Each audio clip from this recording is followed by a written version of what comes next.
মধ্যপন্থী গণতান্ত্রিক রাজনীতি বেগম খালেদা জিয়াকে দলের ঊর্ধ্বে গোটা দেশের নেত্রী আর জাতীয় ঐক্যের প্রতীকে পরিণত করেছিল।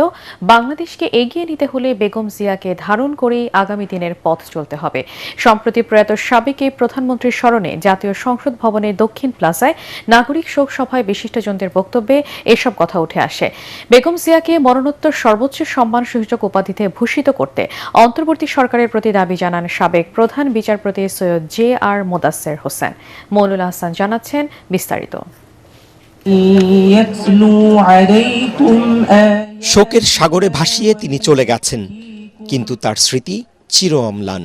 আপসহীন সংগ্রামী দেশপ্রেমিক বেগম খালেদা জিয়াকে স্মরণ করতে নাগরিক সমাজের আয়োজনে এই শোক সভা।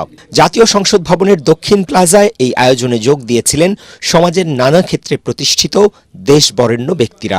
বিএনপি চেয়ারম্যান তারেক রহমান, তার স্ত্রী ডাক্তার জুবাইদা রহমান, কন্যা ব্যারিস্টার জাইমা রহমান সহ পরিবারের সদস্যরা ছিলেন শ্রোতার সারিতে। নাগরিক শোক সভায় বাংলাদেশে নিযুক্ত বিভিন্ন দেশের কূটনীতিক, রাজনৈতিক দলের নেতৃবৃন্দ ছাড়াও ছিলেন অন্তর্বর্তী সরকারের বেশ কয়েকজন উপদেষ্টা। বক্তাদের তালিকায় ছিলেন ধর্মীয় আর পাহাড়ি জনগোষ্ঠীর প্রতিনিধিরাও। কেন বেগম খালেদা জিয়া অন্যান্য রাজনীতিবিদদের চেয়ে আলাদা, সে কথা উঠে আসে বক্তাদের বক্তব্যে। তিনি তার মৃত্যুর মধ্য দিয়ে পরিষ্কারভাবে প্রমাণ করে গেছেন যে তিনি কেবলমাত্র জাতীয়তাবাদী দলের নেত্রী ছিলেন না, সত্যিকার অর্থেই মানুষের এবং দেশের নেত্রী হয়ে উঠেছিলেন, যা লক্ষ লক্ষ মানুষের দল মত নির্বিশেষে লক্ষ লক্ষ মানুষের জানাজায় অংশগ্রহণ করার মধ্য দিয়ে প্রমাণিত হয়েছে। আমরা তার প্রতি শ্রদ্ধা করা মানে দেশে তার ধারা, উনি যে নিদর্শন রেখে গেছেন, উনি ব্যক্তিগতভাবে যে দেখিয়ে গেছেন, সেটার জন্য আমরা একটি অসাম্প্রদায়িক, বহুত্ববাদী, অন্তর্ভুক্তিমূলক একটি বাংলাদেশ যাতে করতে পারে। বেগম জিয়া কেন এত জনপ্রিয় ছিলেন? তার একটা কারণ তো অবশ্যই স্বামীর মতোই তার দেশপ্রেম ছিল, আরেকটি কারণ হচ্ছে তার সংগ্রামী জীবন। রাজনৈতিক প্রতিহিংসার কারণে হাস্যকর মামলায় বেগম জিয়াকে সাজা আর কারারুদ্ধ অবস্থায় চিকিৎসা বঞ্চিত করে মৃত্যুর দিকে ঠেলে দেওয়া হয়েছিল, এমন অভিযোগ করেন আইনজীবী, চিকিৎসকরা। আমাদের কাছে তথ্য আছে, কনসিস্টেন্টলি খারাপ দেখাচ্ছিল। It was showing that her liver is being damaged, কিন্তু একটা আলট্রাসোনোগ্রাফি পর্যন্ত ম্যাডামের করা হয় নাই। বক্তারা বলেন, বেগম খালেদা জিয়ার আপসহীন সংগ্রামী জীবন আজীবন বাংলাদেশের মানুষকে পথ দেখাবে। বেগম খালেদা জিয়ার মৃত্যুতে সময়ের মৃত্যু হয় নাই, ইতিহাসের মৃত্যু হয় নাই।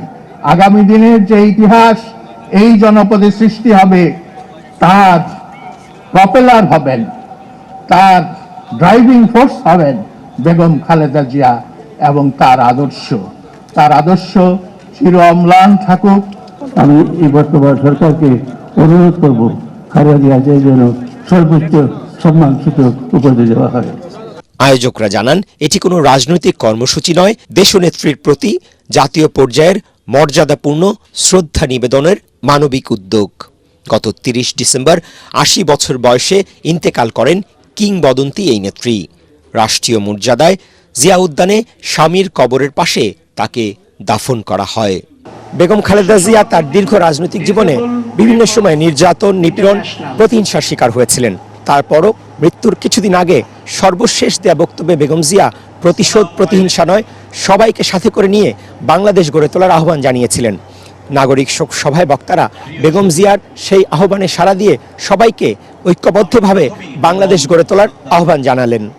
মইনুল হাসান, ATN বাংলা, ঢাকা।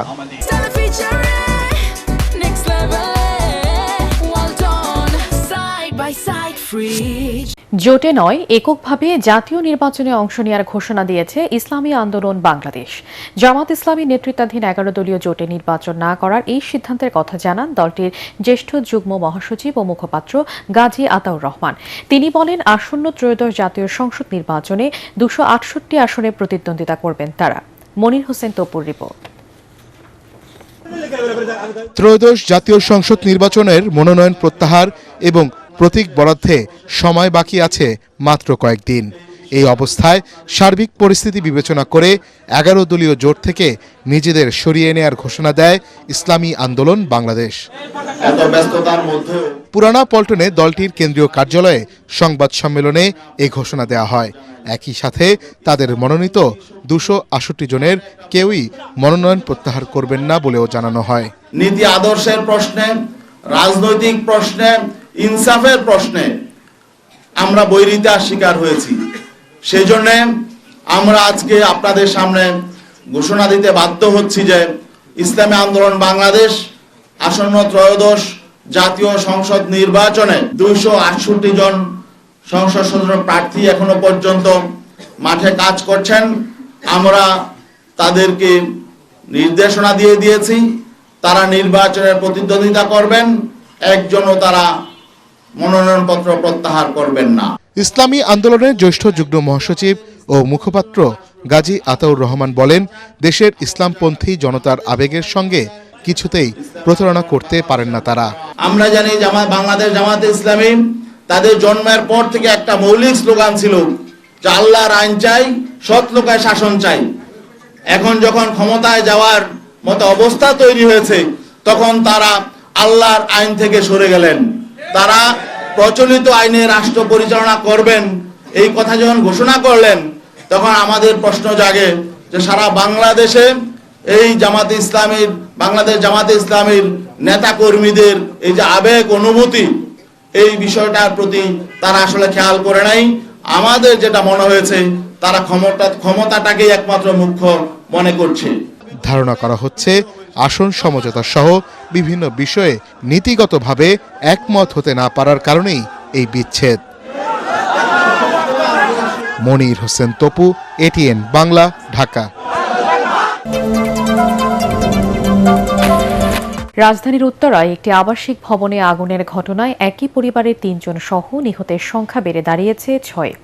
আহত অবস্থায় 19 জনকে ভর্তি করা হয়েছে বার্ন ইনস্টিটিউট সহ বিভিন্ন হাসপাতালে। তাদের মধ্যে অনেকের অবস্থা আশঙ্কাজনক বলে জানিয়েছেন চিকিৎসকরা। বৈদ্যুতিক শর্ট সার্কিট থেকে আগুনের সূত্রপাত হয়ে থাকতে পারে বলে ধারণা ফায়ার সার্ভিসের। মিজান শাহজাহানের রিপোর্ট। রাজধানীর উত্তরার 11 নম্বর সেক্টরের 18 নম্বর সড়কে 6ষ্ঠ তলা ভবনের 2য় তলায় শুক্রবার সকাল 7টা 40 আগুন লাগে। এতে কালো ধোঁয়ায় আটকা পড়েন পুরো ভবনের বাসিন্দারা। 5ম তলায় কালো ধোঁয়ায় শ্বাস বন্ধ হয়ে ঘটনাস্থলে একই পরিবারের 3 জন মারা যান। পরে অগ্নিদগ্ধদের স্থানীয় কুয়েতমৈত্রী হাসপাতালে নেওয়া হলে আরও 2 জন মারা যান। আর জাতীয় বার্ন ইনস্টিটিউটে মৃত্যু হয় আরও একজনের। আমি দেখছি আপনার এই বেলকনিতে লোক ছিল, ওই উপরে বেলকনিতে লোক ছিল, 6 তলায়, 7 তলায়, 5 তলায়। ফজলে রাব্বি ও আফরোজা আক্তার সুবর্ণা দম্পতি, তারা দুজনই আলাদা 2টি ওষুধ কোম্পানিতে চাকরি করতেন। এ আগুন কেড়ে নিয়েছে তাদের দুজনের জীবন। রক্ষা পায়নি 2.5 বছরের শিশু সন্তানও। 11 বছরের বড় ছেলে নানুর বাসায় থাকায় প্রাণে রক্ষা পেলেও তার 2 চোখে এখন কেবলই শূন্যতা। শুক্রবার ছুটির দিনকে ঘিরে অনেক পরিকল্পনা নিয়ে ঘুমিয়েছিলেন তারা। সকালে দুর্ঘটনার পর বাসার সামনে তাদের লাশের গাড়ি। স্থানীয়রা জানান, ছাদের দরজা তালাবদ্ধ থাকার কারণে আটকা পড়েন ভবনটির বাসিন্দারা। পরে এই সাইড দিয়ে অনেক মানুষ হাত বাড়ায় চিৎকার চেঁচামেচি বাঁচার জন্য করতেছিল। অনেকে মানে ছাদে গেছিল, কিন্তু ছাদ বন্ধ ছিল। আর আরও এই ভিতরে যখন আগুন লাগে গেছে, একটা সৃষ্টি হয়ে গেছে, বার হওয়ার অনেকে ট্রাই করতেছিল, কিন্তু বের হইতে পারতেছিল না। আমরা যারা শহরে বসবাস করি, আসলে আমাদের ওই পরিমাণ সেফটি নেই, বা বাড়িওয়ালারাও আসলে যতটুকু অগ্নি নিরাপত্তার জন্য কাজ করা দরকার সেটা মেনটেন করে বাড়ি করে কিনা, বা ভবিষ্যতে রাজুক সেইভাবে আইনে আছে, বাট বাস্তবায়ন হয় কিনা এটা আরও প্র্যাকটিক্যালি কঠোর হওয়া উচিত। আগুনের সূত্রপাত নিয়ে সংবাদ মাধ্যমের সাথে কথা বলেনি ফায়ার সার্ভিস। তবে সংস্থাটি জানিয়েছে, খুব দ্রুত আগুন নিয়ন্ত্রণে আনা গেলেও পোড়া আসবাবপত্র ও কাপড়ের ধোঁয়ায় দম বন্ধ হয়ে এই মৃত্যুর ঘটনা ঘটেছে। ভবনে নির্মাণ বিধিমালা না মানা এবং নিম্নমানের বৈদ্যুতিক সরঞ্জাম ব্যবহারের কারণে প্রাণ ঝরছে সাধারণ মানুষের, এমন দাবি করে এই পরিস্থিতির সমাধান চান তারা। Mizan Shahjahan, ATN Bangla, Dhaka.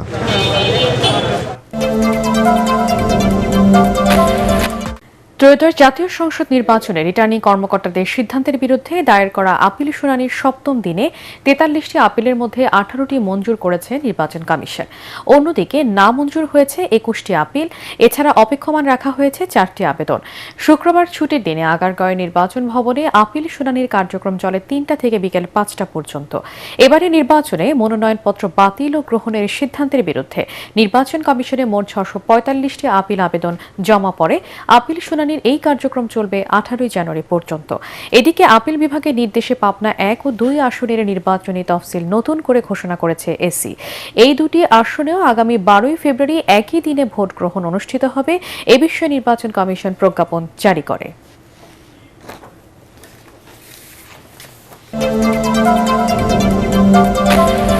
BNP chairman Tarique রহমানের সঙ্গে বৈঠক করেছেন যুক্তরাষ্ট্রের বাণিজ্য প্রতিনিধি জেমিসন গ্রিয়ার। তারেক রহমানের সাথে ট্রাম্প প্রশাসনের ভার্চুয়াল এই বৈঠকে নেতৃত্ব দেন তিনি। বৈঠকে বাংলাদেশ যুক্তরাষ্ট্রের দ্বিপাক্ষিক বাণিজ্য, পারস্পরিক শুল্ক হার ও ভবিষ্যৎ অর্থনৈতিক সহযোগিতা নিয়ে বিস্তারিত আলোচনা হয়। এতে উপস্থিত ছিলেন দক্ষিণ ও মধ্য এশিয়া বিষয়ক সহকারী মার্কিন বাণিজ্য প্রতিনিধি ব্রেন্ডন লিঞ্চ, দক্ষিণ ও মধ্য এশিয়া বিষয়ক পরিচালক এমিলি অ্যাশবি, বিএনপি যুগ্ম মহাসচিব আন্তর্জাতিক বিষয়ক কমিটির সদস্য হুমায়ুন কবির।